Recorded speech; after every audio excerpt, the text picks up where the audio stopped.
Hello and welcome to the Creators Guild podcast. I am Christopher Howell, and with me behind the scenes, Jared Lovelady. And we are here to talk about all things creative. So again, you guys know us, hopefully know and love us, and have stuck with us so far. We talk about the world that we have created, which is the continent of Duradim, and the peoples who inhabit that land, and what's going on with them. And then we shift into talking about just creative stuff in general. And hopefully, as we move forward, you enjoy the people we have on. If you have any suggestions, people you'd like us to reach out to, drop us a line, let us know. As usual, we're going to start off with reading again. So we're still in Volume 1, The Flight from Shadows. We'll be there for a while. Today, we're reading Chapter 8, and we're going to dive right in. Chapter 8, A Needed Rest. Cycle of Aerolith, year 12-182. We all must play our part, whether seamstress, baker, or smith. Each of us is needed, and when the time comes to rest, we are the very best at it. Excerpt from a Trekkin journal, author unknown. The sun was high in the late morning sky when the ground began to level out and the brush thinned. Tawara breathed a sigh of relief when she saw the trail they had been searching for. There was a small rise in the middle of the clearing, and the trail was plain to see. It marched over the top of the rise and disappeared into the scrub. She returned quickly to the group and led them into the clearing. "Thank the gods," Maygret said. "For a while there, I thought that we might have dreamed the whole trail notion up." She dropped her horse's reins and flopped down under her back. Tawara came forward and sat on the ground beside her. The rest of the group followed suit, each in varying degrees of sitting or sprawling in the tall grass that lined the valley floor. "We do not have any food, and none of us have had any water since yesterday. We will take a short rest here, but we must keep moving. Now that we know where the trail is, we can look for food and water as we move along. As I said, we do not know how long before the trail leads out of the canyon, and it will do none of us any good to become lame." She looked at the four youths. Their dirty faces all looked a little grim at the thought. Maygret was the only one with her eyes open, staring at the sky. Tawara sighed inwardly. Things might be precarious, but she knew that she at least could go close on a week with no provisions, and humans were not as fragile as most of the elves believed them to be. "We should keep moving," she said, finally rising to her feet. "The trail is clear enough to ride, and the horses should be fresh enough, after a night of rest, to handle carrying us for a while at least. Even after coming this far, we'll ride for a couple of hours and see where we are. Fram, if you are an experienced tracker, you can scout ahead. Look for water and any sources of food. The rest of us will ride at a more manageable pace. We do not want to wear the horses out or suffer any injuries. Traylon, I will ride with you for now." It was satisfying to see the youths all respond to her directions, coming to their feet energetically, the exhaustion leaving each of their faces, replaced with determination. Hours passed as they moved down the trail. With 5 riders and 4 horses, they decided to rotate, taking turns walking and riding. Tawara looked at the sky overhead. It was early afternoon, but with the canyon walls visible high above the forest, there were only a few hours until darkness would begin to settle on the valley. "We need to find a place to stop for the night," she told Fram. "Range a little farther from the trail this time. Try to find a good place to stop. If we do not find water today, we will have to spend the morning looking." "Yes, please find some water," Jeffrem said pleadingly. They had found a few puddles left behind from the storm early in the morning, but those had quickly disappeared. The valley was a rolling forest of scrub brush and gnarled trees sprouting from rocky, sandy soil. There were patches of green here and there, but most of the undergrowth was tall, wiry brown grass. It was tough and bristly and made the skin itch. The horses had sniffed at it and shook their heads, snorting as if disgusted. "I'll find us something," Fram said, turning his horse. But I don't want no complaining. I might only find a single in, and I ain't taking the blame if the bar winch is ugly." It was Maygret's turn to walk. She picked up a handful of pebbles and flung them at Fram as he giggled, riding away from the trail. "Sometimes I don't know how we's related," Maygret said, shaking her head at her brother's back. "He seems to keep himself in good spirits, at least," Tawara said, smiling. "He don't let himself get too riled up about things," Maygret replied, as the group began moving once again. "Perhaps he is too young to worry about those things." "It ain't that," Maygret replied. "Him and me's the same age. He's just always been that way, sort of takes things as they come." "The two of you are twins?" Tawara stated. "Yep, But I'm older by a few minutes, Megreth chuckled. He don't like that none, and that's for sure, Traylon interjected. That's 'cause you always tell everyone you're older, and you tell Fram he has to do what you say 'cause you're the older one. Well, it's true, even if it's only a few minutes. Megreth was grinning as she spoke, chucking pebbles into the forest as she walked. Besides, girls grow up faster than boys, don't they? How old are you now, Meg? Twara asked.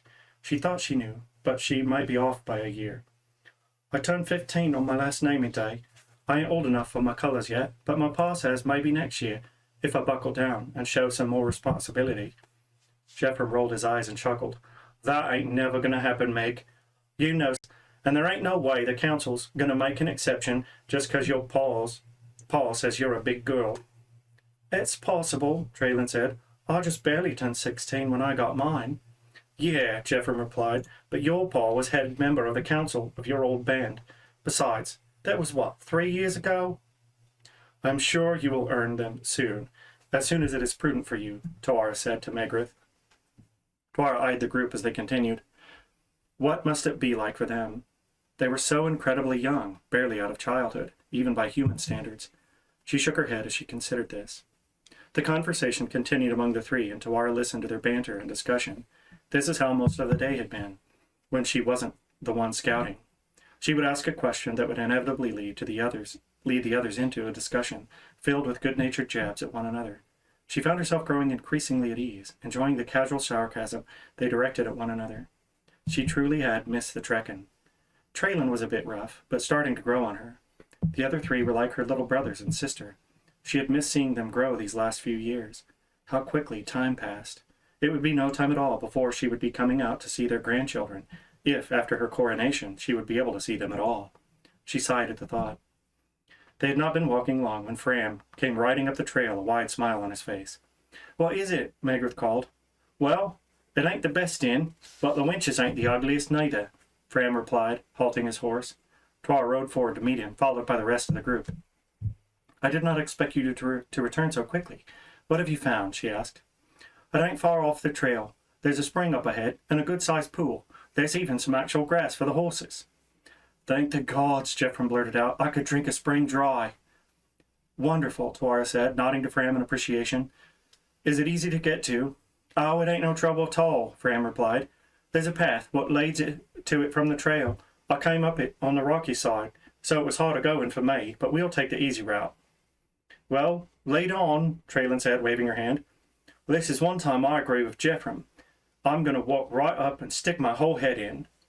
Twara nodded approval at Fram, who grinned around at the group. Well, come on, you lot. Let's go see if a spring can get us all drunk. And he turned his horse to lead them down the trail. They traveled about a quarter mile when a small side trail appeared ahead, winding off toward the north cliff face.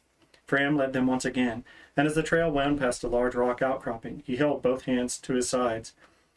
Welcome, friends, to Fram's famous Canyon Inn. Please be sure you have plenty of gold to spend, as our drinks ain't cheap. The trail passed the outcropping to reveal it was a large shelf of rock that carved away from the cliff face. Where the outcropping met the cliff wall, water spilled down its face, splashing off jutting edges into the pool. The sound of it reverberated in the little hollow, filling the clearing with a cheerful, curious melody. The pool looked about 20 paces across at its widest, and narrowed quickly at both ends. The west end showed the tops of large rocks jutting from its surface before it disappeared below moss-covered boulders. Nestled against the bottom of the outcropping was a patch of dense green grass, some 10 paces wide and 40 paces long, that skirted the pool along the southern edge. It was no inn, but it was a beautiful sight for a group of weary travelers. The horses and youths all rushed forward as one.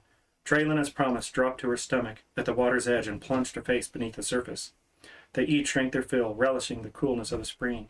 Even with her elven ability to go longer without sustenance, Twara felt the same relief from the cool water and the softness of the grass beneath her.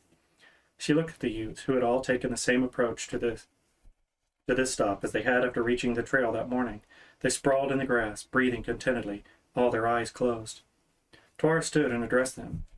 We will let the horses rest here, but each of us should take a direction and scout for something to eat, as well as gather dry wood for a fire. Can't we rest just a bit? Megreth asked, not opening her eyes. The water is a welcome relief, Twara conceded. However, we need food. There is bound to be a food source nearby. Small game and healthy plants will thrive near a pool like this. We can rest once we have food secured and a campsite prepared. Jeffrem and Traylon, you head off in that direction. She pointed off to the east. Fram and Megrith, you head to the west, and I will head south. Don't wander too far. We will meet back here in an hour. Ugh, Megrith said, getting to her feet, but she smiled tiredly at Tuara as she did so. The others nodded. Traylon grimaced at the mention of her and Jeffrem being paired, but voiced no objection. After a few moments, they were off in their assigned directions. The hour was nearly up when Tuara returned. Her training had paid off. She carried 3 large rabbits into the small clearing with her. Fram and Megrith were already there, seated next to a neat pile of broken branches and twigs. Between them on the ground was a pile of leafy plants, onions, roots, and fungi. We hit the mother lode, and not far away neither, Fram said, smiling up at Tuara. There's a spot where the water comes just back beyond the boulders. These oyster mushrooms was growing on the trees, and we found a spot with all this stuff growing, almost like it was planted there. We figured whoever's been making this trail maybe plant stuff, so they'd have a place to stop. There's lots more there, so we just took enough so we get us a good meal. Between the 3 of us, we appear to have the makings of a fine dinner, Tuara replied, laying the rabbits down and seating herself on the grass next to the siblings. I wonder how Jeffrem and Traylon are faring. As if speaking their names summoned them, the 2 walked into the clearing together. They immediately separated themselves from one another, approaching the seated group from opposite directions. Well, asked Megrith, looking back and forth between the 2. Did you find anything? The 2 looked at each other briefly before quickly glancing away. Not much, Traylon replied, looking down. We found some sage and a bit of chamomile. We figured they was better than nothing. We ain't got no pots nor pans, but if we can figure out how to make a tea, they might at least help settle our stomachs. That was very good thinking, Tuara said sincerely. We were lucky to find all that we have. You did very well. For some reason, Traylon and Jeffrem both blushed deeply at the comment, neither one making eye contact with the group, or each other. Tuara shrugged it off as human behavior and turned back to the food they had gathered. Let us see what we can make of this, she said, and began to prepare their small feast. Each of the youths took up some portion of their foodstuff to prepare it for cooking, while Jeffrem set to preparing a fire. Her belt knife made quick work of the rabbits. In short order, all 3 were roasting on sticks, the roots and mushrooms resting on rocks at the fire's edge. Well, she said, looking around the group when everything was in place, I think I could do with a bath. A bath? Fram splurted. What are you talking about, bathing? I am hot, I am tired, I am dirty. My clothes have been rained on and sweat in for 2 days. We all smell horrendous, and we are covered in dust and grime. It will take a bit for this to cook, and I, for one, am going to make full use of a source of fresh water. I recommend the same for each of you. Well, I'm dying to go for a swim, said Megrith. I'm pretty hungry, but I can wait a little longer. I think I'll enjoy eating more if I can't smell myself while I'm doing it. Then it's settled, Tuara said. Let us get cleaned up a bit and wash out our clothes. With the fire going, we can lay everything out to dry while we eat. There's enough daylight left. Everything should be dry by the time night settles. They are our clothes, Fram sputtered. What are we supposed to wear while our clothes is drying? I assume you are wearing small clothes, Tuara said questioningly. Well, yeah, Fram retorted, but, I mean, you're just going to walk around in your small clothes while everything else gets dry. His eyes were bulging, as though they would pop out of his head. His were not the only ones. Tuara laughed out loud. Oh, you humans, she said, not unkindly. If we were in a palace, walking around in our small clothes would not be appropriate. But we are not in a palace, nor are we in a house, not even in a trekking camp. We are on a trail, partially lost in the woods, where propriety is quite different. We will do what is necessary to survive and keep our spirits up. She began unlacing her boots. And after the two days we have had, keeping my spirits up requires that I wash the dirt from myself and my clothes, and that requires that I be seen in my small clothes by my friends. Therefore, that is how it will be. With her boots off, she stood, dropping her jacket on the grass, before striding to the water's edge. I suggest each of you take hold of your wits. I have learned a great deal about how strong and brave you are. Be brave enough to take a bath. With that, she laughed and strode out into the pool, and submerged herself in the water. It was cold, causing her skin to prickle into goose flesh, but after the heat and sweat of the day, it was incredibly refreshing. She rose from the water with a shiver to find Megrith wading in behind her. Fram was just coming to his feet. He ran to the water's edge, leaping far out above the surface before plunging in, creating a wave that enveloped Megrith. You idiot, Megrith yelled, grabbing her brother by the neck of his soaked shirt as he surfaced. She shook him, attempting to push his head back under the water. Fram laughed, grabbed Megrith, rolling her into the water with him. She came up with a squeal, but was grinning as she pushed him away from her and moved deeper into the pool. I believe these are clean enough, Tuara said as she removed her breeches from the water and flung them toward the shore. This I will wash a bit more, she continued as she pulled her blouse over her head.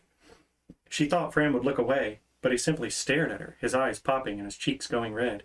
She smiled to herself at his boldness, before sinking up to her neck in the water, swirling her shirt in an attempt to remove what remained of the day's sweat and grime. Megrith's hand made a loud crack as it slapped the back of Fram's head. What? He said, startled out of his trance. I mean, I never saw... That is... Yeah, you never, and you shouldn't look neither, she scolded. Well, she's... He started to reply, pointing at Tuara. When he saw Tuara smiling, he grinned. Oh, shut up, Meg, he said. Chuckling, he pushed her before diving under the water. Tuara simply gave a shrug and said with a bit of a giggle, No harm done. I'm going to check everything by the fire, Jeffrem called to the group. Well, I'm going in, said Traylon, not looking at Jeffrem as she walked deliberately to the water and strode in, not stopping until it reached her chin. After a quick turn of the rabbits on their spit and shuffling the other foodstuff, Jeffrem came to the pool's edge. Everyone else had stripped to their small clothes. Their outer clothing littered the grass at the water's edge. Traylon, Megrith, and Fram splashed each other as Jeffrem dutifully gathered the wet clothing to lay it out by the fire. Megrith and Traylon were well out of the water, and Tuara smiled as she watched Jeffrem, trying not to get caught shooting glances their way. In short order, he laid their clothes out and returned to the water to quickly dunk himself before adding his own clothes to the fireside. Now in only small clothes, he ran back to the pool. Traylon watched him as he ran, her head turning away so the others couldn't see her, her cheeks red, and a small smile on her lips. A spray of water washed over the other youths as he jumped, landing near Traylon. The two girls squealed as he popped back up between them. Soon the four of them were laughing and splashing each other. The water was deep where it met the cliff face, and a small shelf protruding from the edge was perfect for diving. Jeffrem and Fram took turns jumping into the water, encouraging the girls to join them. I quite enjoy diving, said Tuara as she made her way to the base of the cliff. She climbed to the shelf and stood for a moment, aware of the eyes on her as her small clothes clung to her body. She knew the fine silk left little to the imagination. She embraced the good-natured way the youth shook off their embarrassment. They were all attractive and fit, after all, and who could blame anyone for looking?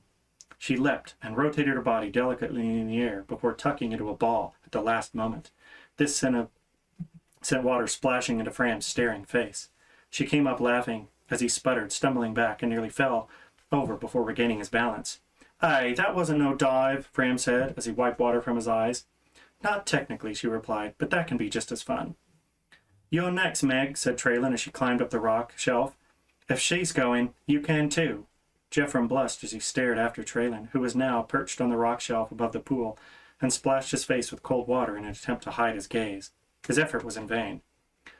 What's the matter, Jeffrem? Traylon asked. Her cheeks also began to blush. Your face looks like a beet. You hold your breath too long under water.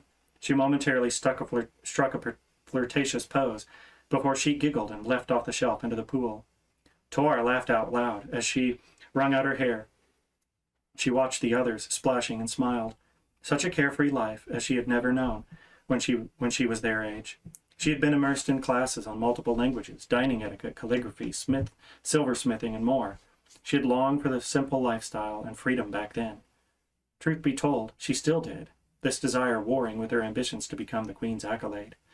She turned from the group as they continued their horseplay and waded out of the pool. The sun was low over the treetops, and shadows were lengthening. Their small oasis would soon be shrouded in darkness. She sighed as she left the water and headed for the fireside. In short order, they all sat around the fire, sharing their bounty. Each tried hard not to look at one another in their small clothes as the novelty and protection of being in the water began to fade. After a few minutes of awkward silence, Traylon rose, moving to where her clothes were drying. These are getting close over here, but the ones over at the end are still pretty wet, she said, finally breaking the silence. I'll switch 'em out. As Traylon took up the clothes close to the fire, Tuara noticed Jeffrem's gaze diverted from where it had been focused to follow Traylon. She smiled to herself, knowing her suspicions had been correct. Jeffrem, you ought to be ashamed looking at Traylon like that, Megrith suddenly blurted out. You don't, Traylon exclaimed, attempting to cover herself with her hands. She launched herself back to the grass, where she huddled up in a ball, arms wrapped around her knees next to Tuara. Tuara simply rolled her eyes at the two. After all, their thick linen undergarments showed very little compared to her own fine white silk that clung tightly to her body. Even when not wet, they looked practically fully clothed by comparison. "What's the matter with you two?" Fram asked. "You've been acting all weird ever since you went out in the woods together. You won't hardly look at each other." A momentary silence hung in the air, and Tuara glanced around the group. Jeffrem had his head down, and Traylon was pointedly staring into the darkness beyond the fire. Megrith looked back and forth between the two, her eyes squinting in thought. "You finally admitted it, didn't you?" she exclaimed. "You finally decided you really liked each other." Traylon's face was red. She whipped her head around to stare defiantly at Megrith. "You don't know nothing," Traylon spat. "Him and me ain't... there ain't no..." She trailed off. Her eyes began to water, and she looked away, abashedly into the darkness. "I'm sorry," Megrith said, and started to move toward Traylon, but Jeffrem beat her to it. His face was red as well, but he got to his feet quickly and moved to sit close to Traylon, putting an arm around her. She flinched away, and he embraced her, pulling her close. "We do," he declared. "We like each other a lot, and I ain't afraid to say it." The shakiness of his voice betrayed him, but he continued, his confidence growing.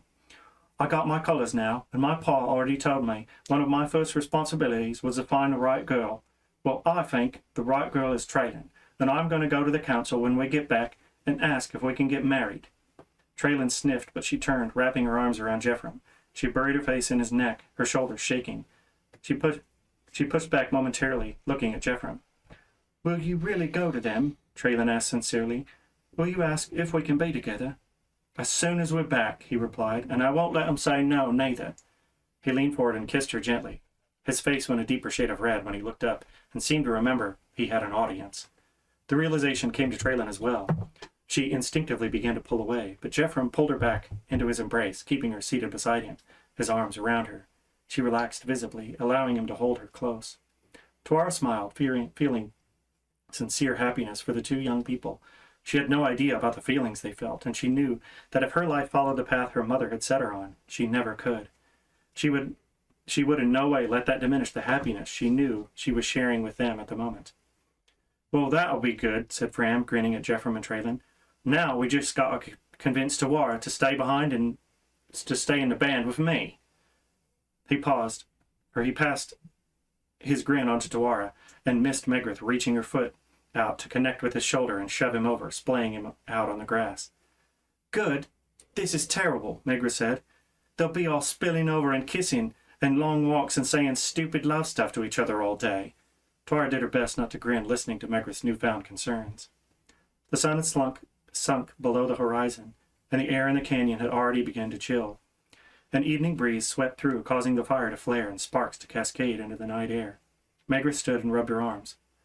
"Well, I think that's a signal to get dressed. Anything that ain't dry by now can just dry out the rest of the way while it's on me. Besides," she said, yawning heavily, "I think I need to try to sleep. After everything we've been through, I could sleep for a week." She moved toward the clothes spread out on the other side of the fire, and the rest of the group all began climbing to their feet, following her lead. They laid their saddles out in a semicircle, huddled together, heads resting on saddles, feet pointing toward the fire. "You two might be all lovey-dovey," Fram said, "but you ain't married yet. You best not do anything tonight," earning an elbow in the ribs from Jeffrem. Even in the glow of the firelight, Traylon's reddening cheeks could be seen before she buried her face in her saddle. One by one, Tuara could hear each of their breathing steady in the calm night air. She lay on her back, staring up at the cloudless sky overhead. She realized she hadn't thought much about home. Her father would have received word on his way to Glen Heights. He would most certainly be worried, and she regretted breaking her promise not to go further than the market. She hadn't meant to be rebellious. She would just have to deal with the consequences when the time came. She drifted off, still luxuriating in a sense of freedom and the renewed kinsmanship she had begun to feel with this motley crew of young humans. Dun dun dun! So that wasn't so much of a dun dun dun chapter, but again, we hope you're enjoying it. Like we said before, our focus with our storytelling is really on our characters. We want you, the reader, to fall in love with the people, and we don't want to get into all the little mundane, tedious stuff, but we want you to know them. we want you to be able to connect with them, all their little quirks and things like that. So hopefully that's how it's going. So you probably heard after my dun dun dun a little bit of a giggle, and that is from, we've got a couple guests on with us tonight. So I'm going to slide over and I'm going to invite Adam Lovelady and Jackie Lovelady to join me. Adam is the one on the left. Jackie's the one on the right. He's the one who looking at me from my perspective. Yeah, that's the other way around. What? But that's the other way around on the camera. From my perspective, left and right. So Adam is Jared's brother. Jackie is Adam's wife. They're my adopted family. Older brothers. Yes. Yes. Both of them. Twins. So cute. Just because I can't grow a beard doesn't mean you have to rub it in. No, Jared, can you pass me that large piece of laminated paper back there? There you So, you guys are familiar with, it's not upside down, with seeing this map. It's usually on the green screen behind us, but right now things are a little small. We'll hold it up in front of us for a second. Just to remind you what our map looks like. Maybe someday we'll get a bigger studio and we'll have a big enough green screen that we can all be in front of green screens or multiple cameras or something. But for now, we got what we got. I wanted to pull this up though because over on the eastern coast, There you go. there we go. Over on the eastern coast here could help. is Jackaroth, and then down south where the Wood Elves live is Adamar. And the reason I'm pulling this out is these lands were named after two specific people in our lives. And that's literally how we came up with the names for Jackaroth and Adamar. Is like, we're gonna throw out a little thanks to Adam and Jackie, because Adam and Jackie have been sounding boards for us for a very, very, very, very long time. Yes, well, first off, ending that chapter, Young Love. Yeah. So much fun. But also ending that chapter because I know what happens next. Yeah. Right, so that is the dun dun dun. Yeah. But yeah, it has been a long time because I've been at my job for 12 years and you guys kicked this all off before I even, we were still in college when you guys came to visit. Yeah. That was kind of the beginning. That was 12 plus years ago. Yeah, that was when I bought the car from your dad, Jackie's dad. Yeah, that's we talked about when we took the trip to Memphis and we ran into the orange cone. Yeah. You probably never knew that we took the mirror off the Lumina. I did not, no. Yeah, see? Grandma's Luma. Yeah. Because we glued it back on and didn't tell anybody. Look, we won't get into car scratches or larger accidents that we hid from our parents. Yeah, probably not. Nice.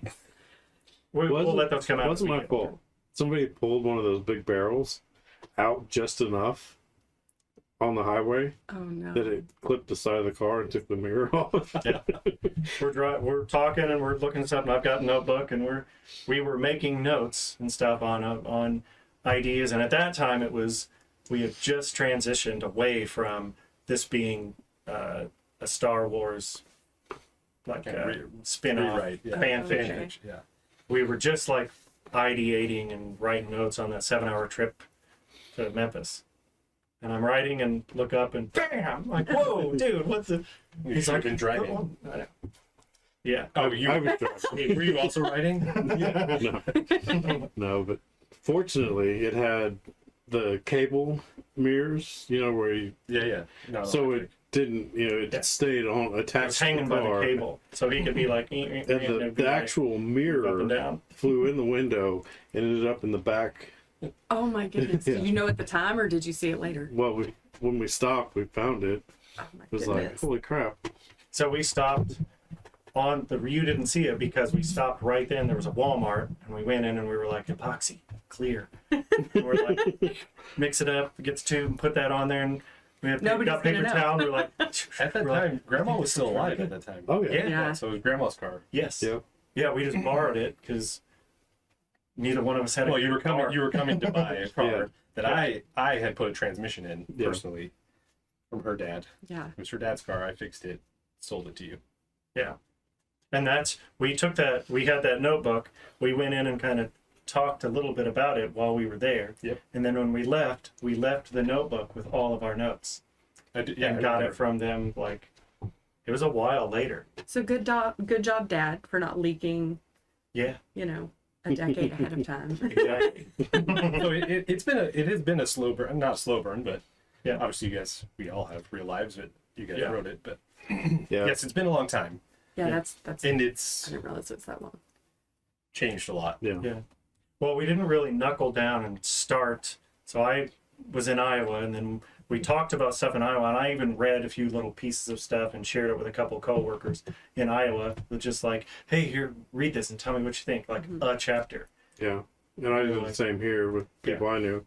And they're like, oh, what's this going to be about? And we're like, well, we have this idea. Like, when's it going to come out? And we're like, well, I have no idea. Right now, it's just all just here and there, a little bit here and there. The answer is 2023. Yeah. 12 years later. Yeah. Yeah. But then, The last 3 years, I guess. well, we started like 2018 is when we really said went from 2018 through the end of 2020. January of 2021 is when we said, we're done, like the end for the first time. Yeah. First of. And that's when COVID hit. Yep. Coincidence? Not sure, but Yeah. and then I was able to work from home. So we came and lived up here. Yeah, we thought we were coming for like a week, and then it turned into 2 It was weeks. and COVID, then it everything turned shut into down. a I was month. able to work from We home. So were we here were for 3 here months. months. Yeah. We were here for 3 months. Yeah. I was Yeah, thinking 3 a months. month. No, It was 3 3 months. It was a decent amount of time. Well, and that's when we were going through at that time. Like, I was down here a lot, and it was, hey, here's another idea. Hey, we talked about this, and Adam and Jackie were But like, lots of that sounds really good. lots of Uno, Yeah. lots of opinions. I mean, some were taken, some weren't, and that's just how it is. Everybody has an opinion. So this scene has actually been around for quite a while. So you Yeah. guys have heard. It's a little bit different. We cleaned some stuff up to shorten it a little bit. I know that maybe it felt long. I don't know, but No, and I think some of the stuff I didn't remember completely, which not that I have the best memory, but I like, the banter and the stuff that you put in and some of the little. We just printed it off and read it. yeah. Oh yeah, that's right. I forgot. Yeah. So we got some We Google just figure a file. PDF or one. And I printed it off. I paid to print it off at like Kinko's or something, and I kind of read through it, and then got some reader.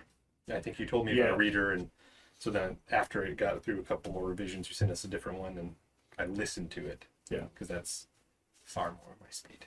Yeah. I read a book once. I love what's in books, but I can't sit still long. That's the best part. Nope. See, I'm one of the things we wanted to kind of talk with both Adam and Jackie about is like their taste in books and how they experience books and whatnot. And I know, like, I am like, from a book consumption perspective, I'm between the two. I will listen to books I listen to like between 30 and 40 books a year. Yeah. But I would really love to sit down and read a book. Yeah. I haven't sat down and read a book since like 2004. It's a good year. I'm like, but I really enjoy doing it. But Yeah. man, I think it's just, for me, it was just easier to find the type of books I like in just ebook form. They don't, because they're shorter. They don't do a lot of audio. And so I was doing only audio, but then found an author I really liked, and all of her stuff was ebooks. And so But that's It your just like relaxing where- time. yeah, Right? You get the it kids is. in bed. Yeah. You kind of wind down. I that curl way. up on the couch or whatever, and I can just sit there and just read and read and read and read. Speaking of ebook, it's on ebook on Amazon. yes. So if you prefer ebooks, it's on Amazon for Kindle. Okay. Yeah. That's what she does. I like the idea of like a hard book better, but when it's time to go to bed and I'm not done reading, the phone is really nice. Yeah. And then I stay up way too late. And Yeah. might Yeah, when regret it the next morning. I think the last book I sat down and read, just hard copy in my hands, was one of the Wheel of Time books. And at that time, like as I'm reading, like I'm like, well, I got to get up for work in the morning. It's 10:30. I'm like, Laura's going to bed, and I'm like, okay, well, I'm gonna sit out here and I'm just gonna read a little bit more. And then I keep reading, and then I'm like, it's 2:30 in the morning. How did What the that heck? happen? I gotta go to bed. So weird. I'm like, I was gonna read one more chapter. I'm like 200 pages later. Yes. I'm still only like 10% through the book Yeah. because Robert Jordan books. Oh yeah. I'm mine's like, oh, I'm almost done. I'll just keep going. And then it's ridiculously early in the morning. Exactly. So And I consume, audiobooks are my number one source of entertainment. I don't watch TV. I watch live sports. Love baseball and football, whatever. But outside of that, in racing, I watch some YouTube and some documentaries. But in general, it's audiobooks. I listen to them on the way to work. I come home, I do the dishes or the laundry, or I'm cutting the grass or whatever it is. Find some excuse, and then the chore is done super quick. Oh yeah. Well, and then we road trip a lot, so we live like 6 hours from here, and we come up here a couple times a year. Her family is in Memphis. We go there a couple times a year, so we road trip a lot, and it eats up the time. Oh it disappears. Yeah. I would probably do more laundry and dishes if there were more audiobooks. Instead, I'm like, I'll do it after this chapter. 5 chapters later, I'm like, You just need to take your book and get Ziploc bags and put over each page so you can just 100%. do that. Totally fine. Completely normal. Wait, okay, back to Yes, back to whatever. dishes. Yeah. Be good.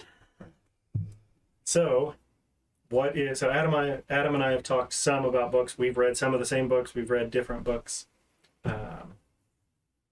What genres are you guys in a lot?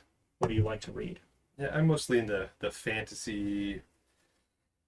I don't know. What's the other one? Sci-fi fantasy. It's entertainment. Mm-hmm. I have listened to a couple of autobiographies recently.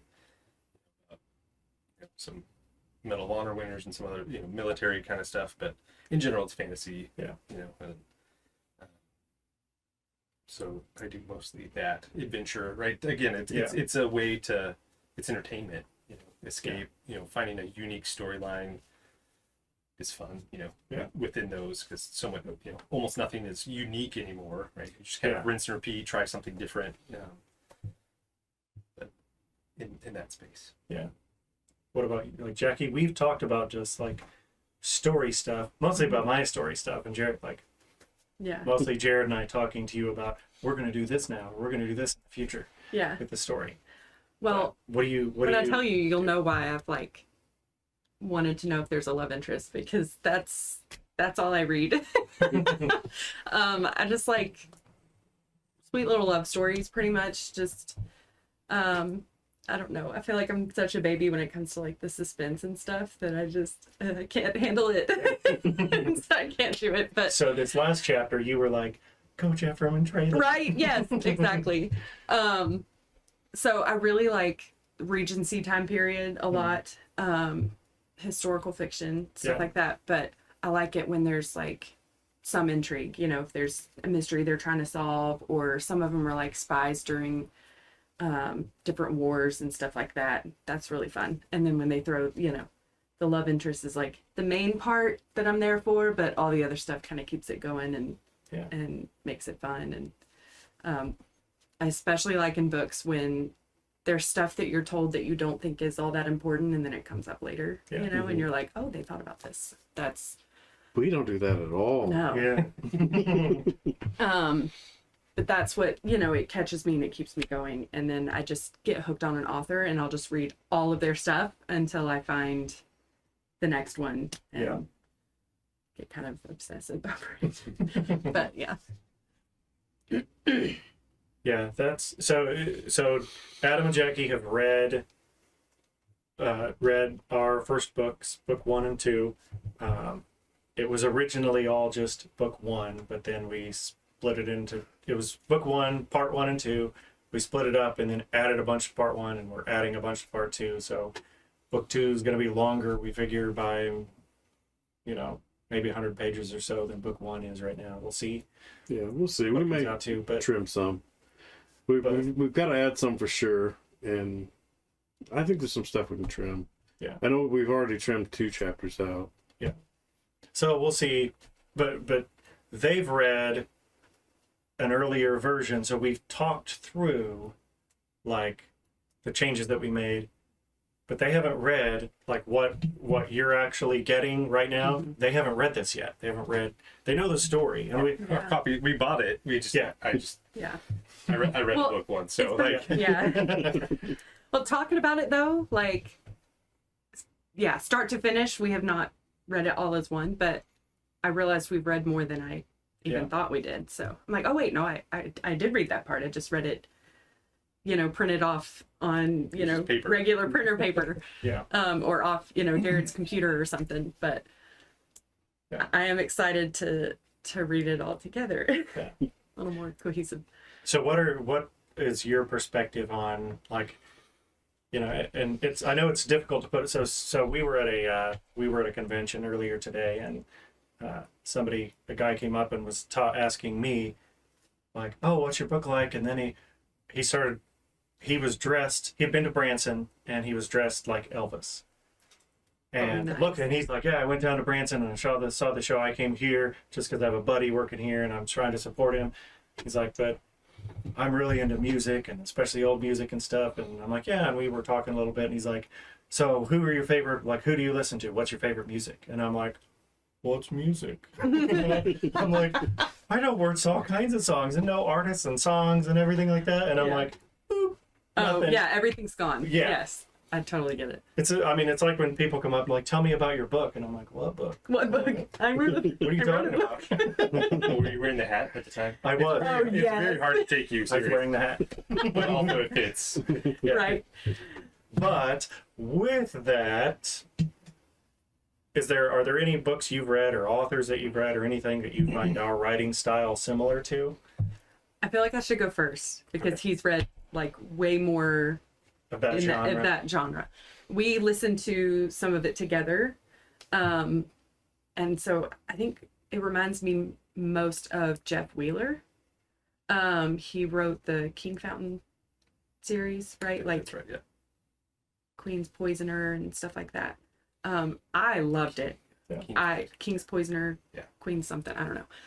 Obviously haven't read it in a Yeah. minute. But There's a lot in that series. and I looked it up and there's like He's even still more. going, And I'm yeah. like, oh, I need to get back into that. But again, I don't know why I can't read it by myself. I think the suspense and all the stuff just like stresses me You out. have to be able to reach over and be like, Yes, I have to look at Adam and be like, "Ooh, what's what's on?" going on? Or like, I think this. Like, I have to be able to talk about it. And so by myself, I can't pause it and be like, girl, what do you think is gonna happen? Yeah. It's kind of weird.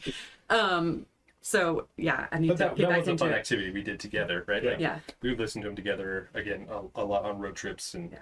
but I loved them. kind of do And debrief. yeah, the more we talk about y'all's plans and the more like I hear about it, the more it reminds me not too closely, right? Like y'all have very original ideas and it's really fun, but it reminds me a lot of this. I think the timeline, right? 'Cause Yeah. his books are kind of set in the past as well, or Yeah. what's like a non-high tech Right. Yeah. past.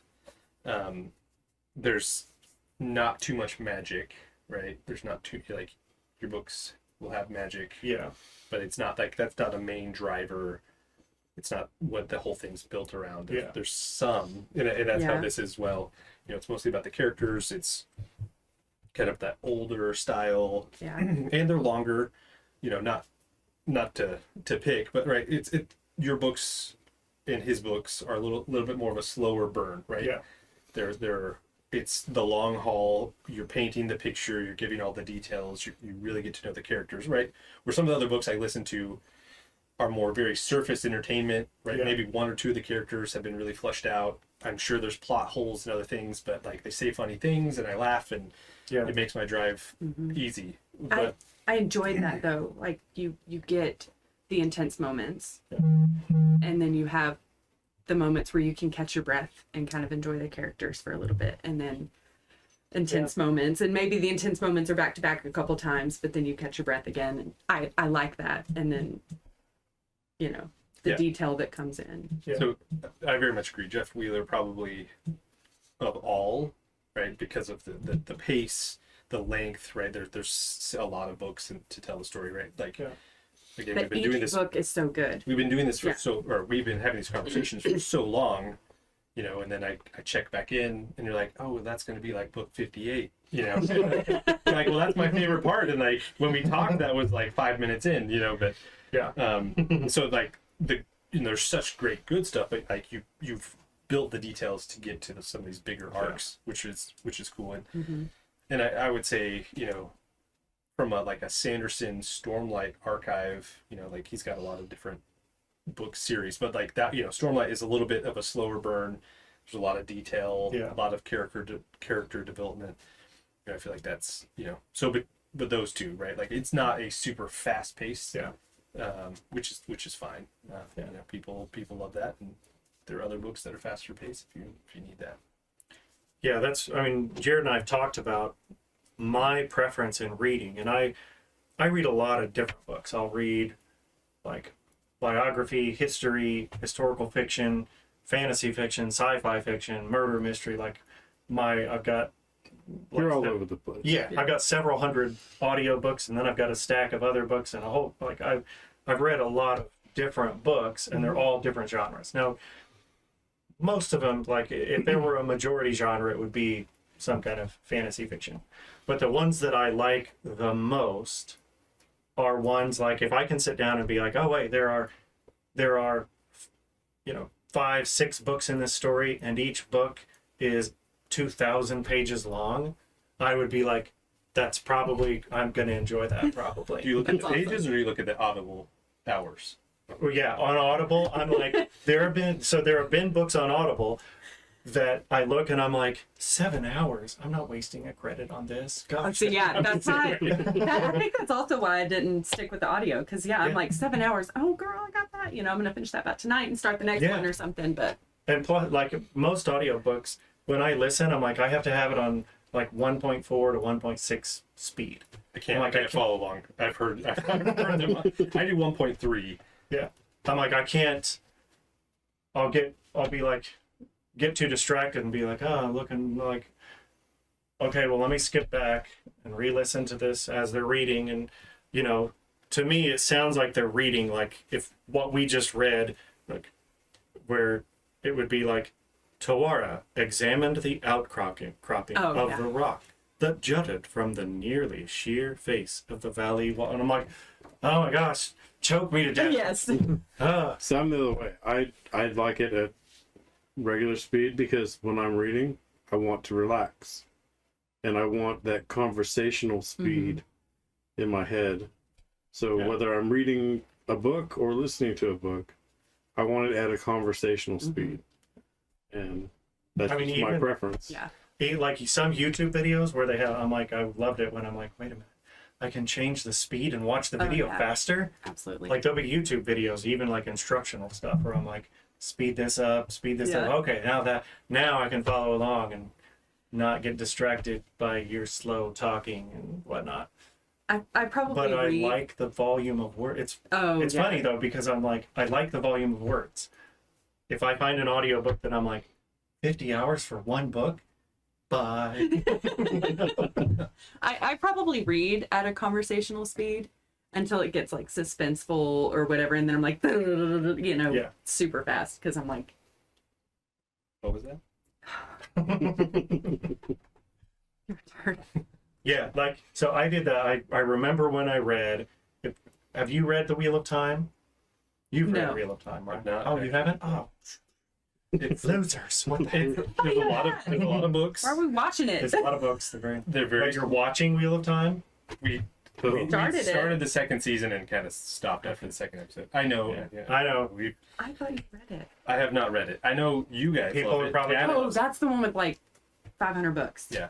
Not really. Jeff Wheeler. They're just long. And no, then what's Brandon the- Sanderson finished it. Sanderson. Robert finished it. Jordan and Robert then- Jordan. Yeah. Brandon Sanderson finished it. So Well- maybe I'll read the Sanderson. Well, so for You're gonna those start who like at the end. for those who have read Wheel of I Time, know. Oh. Shame on me.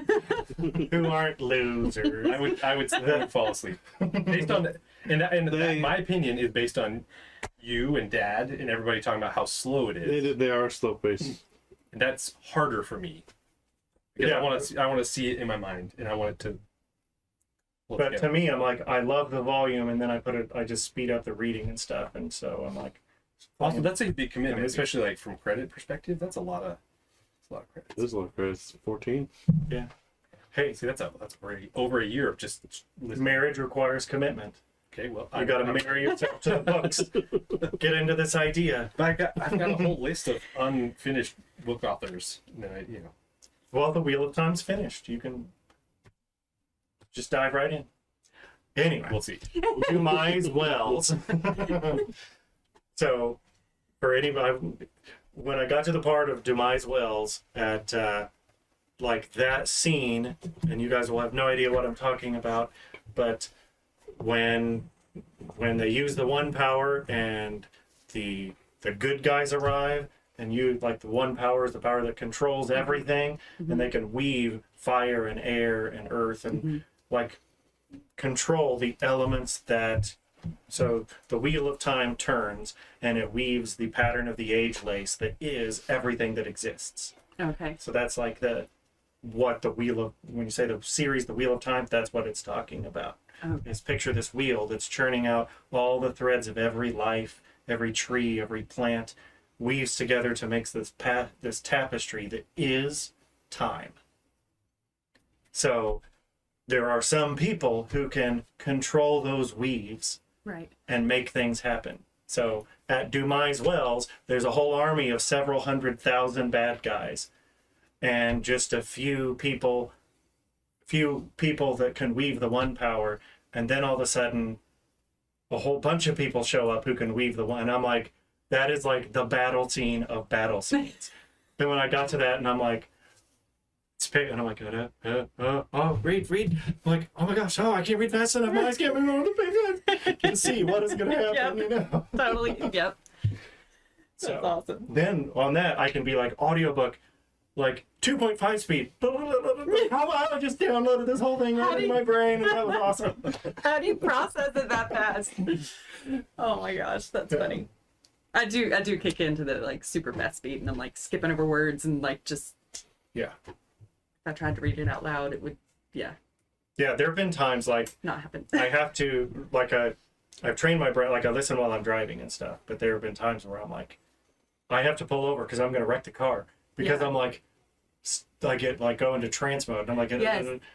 oh my gosh, I'm seeing the movie playing in my head. Yes. And not the semi driving in front of me. I totally know what you mean, though. It's like, oh, how did I end up home? I Yeah.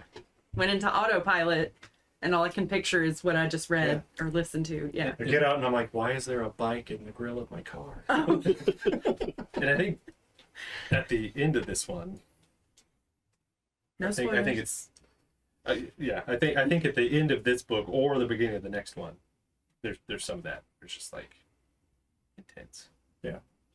Well, and like you said, from a slow burn perspective, I prefer the books. I like books that focus on characters. I like books that the people in those books suck me in. Mm-hmm. And then from there, if there's good lore and good world building, it draws me in even more. But I love good characters. Even if it's like, oh, this plot has holes in it or whatever. If there's really good characters and I enjoy the characters, then I get sucked in. But So- you've got to have some action. Yeah. Oh, totally. Yeah. And I'm just thinking there's like one particular thing that I'm thinking about that I know is super exciting, which I think that you started a book to, not to say that there isn't anything else within there, right? Like there's a lot of great highs and intense things. Yeah. But there's one that's super intense. Yeah. That's like we've said before, like there's stuff that we've given you guys to read and we're like, hey, give us your feedback. And like Jack, especially Jackie, there's a few parts where you're like, oh, I read that. I was like, oh. I'm like, yeah. Yeah. Our it goal hurt. with this is to punch it right in the feels. You know? You did. Yeah. Yeah, we're like, should you do that? I'm like, do you have to do this part? And you're like, yeah, we kind of do. I'm like, but I get it. I get it. You do have to. I get it. It just it's hard. You talked about world building and character development, and that's one thing. Like obviously, we talked about the 12 plus years we've been working on it. Like it's there, and through the time. How many books are you expecting at least right now? 14. 14, right? Like, so we have been a part of the arcs, like different characters, different arcs of not everything, but a lot of it, and a lot of it's really cool and exciting. And you've obviously given us like this is what's happening to this character, but that's one thing, from like a J.K. Rowling or a Sanderson, right? Like that very thoughtful world building and character development, and this is what this character would do, right? Like not what is convenient for this character to do so that we can push the plot along, but like they're staying true to their form and acting the way they are because they've been so thought out, right? Mm-hmm. And one thing I think is unique for having two authors is that you can bounce that stuff off each other and check each other and make sure that you're not just running away with your own mind. Yeah. Yeah. And then obviously you have your network of people you share with who can bounce things off you. But that's one thing I think is cool, or will be very cool with this series, is that it's, you've got that big old board with all the characters and all the arcs, and we were talking at dinner today about Ready Player One. Great book. Yeah. Fantastic book. Best revenge story of all time. Oh yeah. Talk about slow burn. Like suck it. Yeah. But then like it was very obvious that Ready Player Two was like, oh, I made a bunch of money on Ready Player One. Let's do it. Let's do it again. Right? It was such you could tell it was an afterthought. Yeah. Right? But that's not how this is going to be. This is so flushed out and developed. Not just now. Obviously, you're doing all the writing and correction and in like the minor tweaks, but your arcs and your character development and your stories and plots are all have been thought out, right? So for somebody who's watching and wondering, like, it should be very cohesive. Yeah. From book 1 to 58 or whatever it is. Yeah.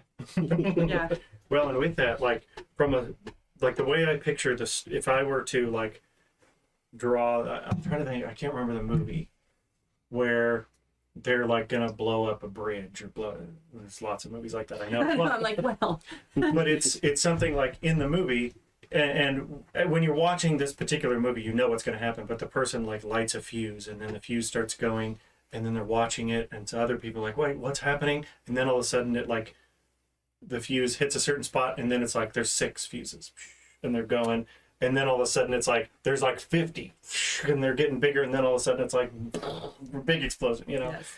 And I'm like, that's what I feel like is right now. Book 1 is chapter 1 of 14 chapters. Yeah. And as we move along, like the plot from we were sitting at the table, and when we talk about stuff, I get like, oh, and then we're going to do this, and then we're going to do this. And I start getting more and more, and I'm like, because I can picture it out in this is coming. Yes. It's on its way.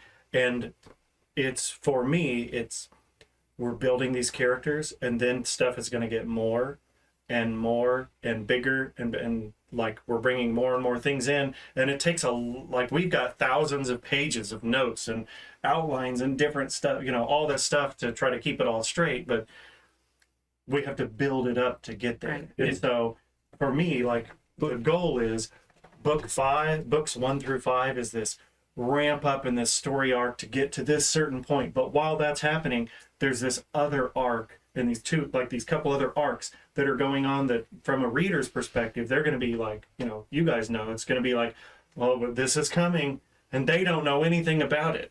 Right. And then all of a sudden it's like, bam, worlds collide and chaos and devastation, and the snowball just gets bigger and bigger. And then that last part where it's like, wait a minute, this isn't even what we thought at all. And that's how we've had coming up with the idea, and hopefully our readers, hopefully everybody gets that. And I'm like, I want to see I wish I could just be like download from my brain to books and then be like watch somebody read it and see, do you get it? Yeah. Or you know, Watch if you as read it and everything you're like, clicks that's into a good place. story. This is getting more. This is get, you know, like reading a scene from Yeah. Dumais Wells where I'm like, yep, getting. Oh man, oh, I can't read fast enough to see. Yes. Yeah. That's what we're trying to build with this series. Yeah. And I think some of the things we talked about, you changed the prologue, you changed you changed some characters and who's involved at what stages, and all of that was to help the arcs and some of these underlying stories where, to your point,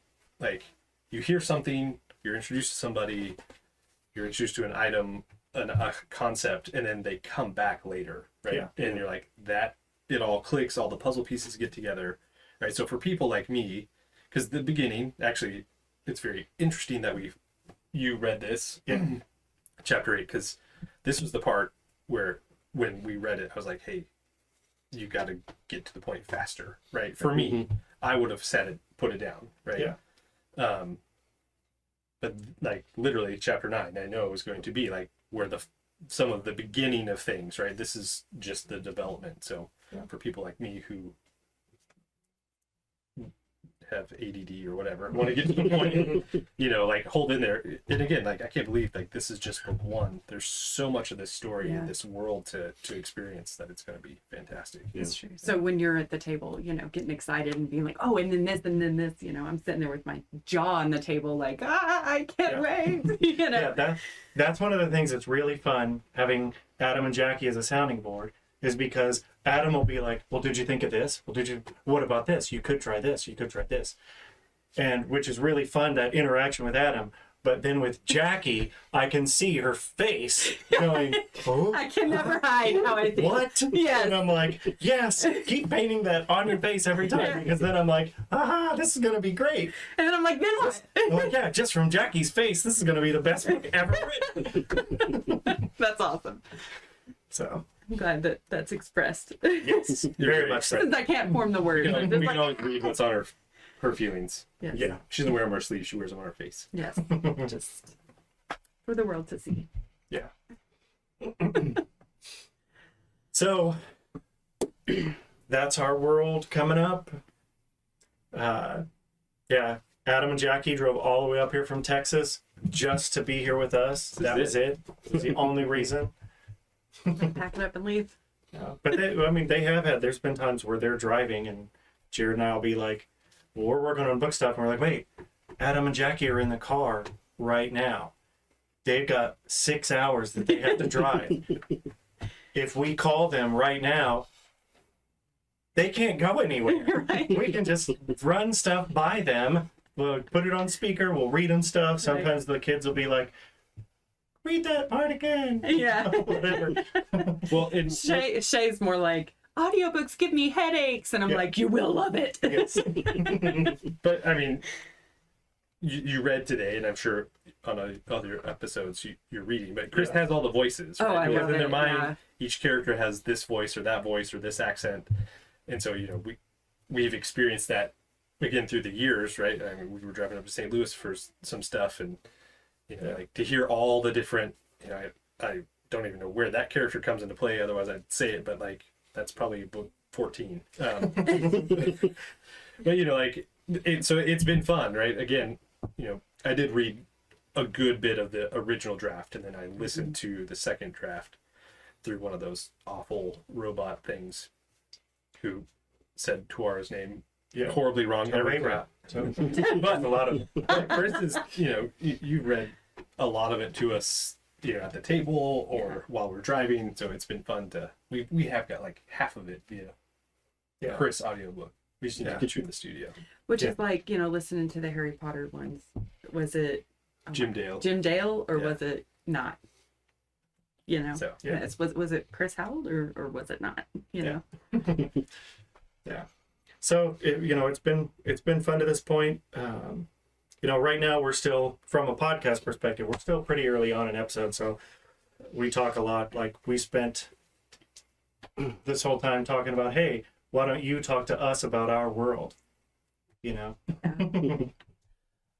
So next time we'll have some, like, maybe we'll talk some baseball, or we'll talk Toyota, or we'll talk, you know, Whatever Jackie's into. yeah, I know. Right. Yeah, Or Yeah. what? Secondhand clothes. Yeah, that's what I was gonna say. We'll Yes. talk like second, because my sister and I, while Jared and I were at one point, we wanted to open a classic like 50s style restaurant called the Blue Bow Tie, after the Chevy Blue Bow Tie emblem, and we wanted to do classic cars. And we had talked to a guy in Branson who rebuilt and sold classic cars, and we were like, we can connect with this guy. And then my sister, we had some neighbors called, their names were Basil and Beulah, and they had, like, she went over to their house one day and she'd go and like take them food and stuff like that. They were older couple, you know, she'd go and help them out and whatever. And they're like, why don't you go check on go get some clothes out of these boxes? And she went in and there was like rooms full of all like 50s and 60s clothes. No way. And they were just like, some of them were like never been worn. They just had boxes of them. And she's like, I need Basil and Beulah to adopt me so that I can be like, I need all these clothes so I can open a secondhand shop called Basil and Beulah's. And I'm like, yeah, we can have the classic cars and the Blue Bow Tie and my Basil and Beulah's Goodness. all as our own little shopping center. That is really cool. And be like, this is like the retro center. Yeah. That would be super awesome. So we can talk about retro clothes. That would be super Pizza cool. on the side. Yeah. That's really So- cool. I love that. Or we could, Next time though. you know, what ice cream flavor is each book character? If you had to, there's all kinds of things. There's all kinds of stuff we can do. I was already And- going. Sorry. And we want to talk about unfinished series, Oh yes, but that's for another time. Oh, yeah, lots of them. Yeah. Oh yeah, like hurry up and finish, please, because Yeah. I'm Yeah. waiting. I have. Do you We're have a gonna list run as out of well? life. Oh gosh. Yeah, I've got a list. At the con, we had some conversations with some authors there that they were like, yeah, with the crap. Yeah. Where's the rest of our See, they should have stuff? thought it through as well as you guys have, Yes. Right. Because I want. And then they just kind of write themselves. There's some that are so like such good series, such good characters, and then literally jumping off a building. Yeah. What's gonna happen? Well, like 48 years later. Let's go. I mean, Come on. you said like it's been like 12 years ago that when you guys were in college, and there are authors whose books we are still waiting for that were written before then. Oh my goodness. So Now y'all like, written a book. It turns where's the out. rest? Right. We're gonna have a whole series and put it out before some of these authors finish. But yeah, so maybe next time we'll get into that a little bit. Yeah. So, I'm not upset. yeah, It's not I'm personal. not bitter. Well, thanks for coming up, guys. Yeah, we really Absolutely. appreciate it. Yeah. Yeah. It was Adam's birthday. We had some cake for him today, so that was nice. Did. I guess he came up for that, not really for the book stuff. But we're glad he's here. Glad I don't know if that was it. Right, But that's right. we So, are here. Yes. They are here. If you're here, we made fun. But we hope you enjoyed this episode with us, and as always, go in good spirits. Thanks for listening to the Creators Guild podcast. Don't forget to get your copy of A Flight from Shadows, available on Amazon. While you're there, please rate it and give it a review. If you like the Creators Guild, please like and subscribe, and make sure to share it with your friends. Until next time, go in good spirits.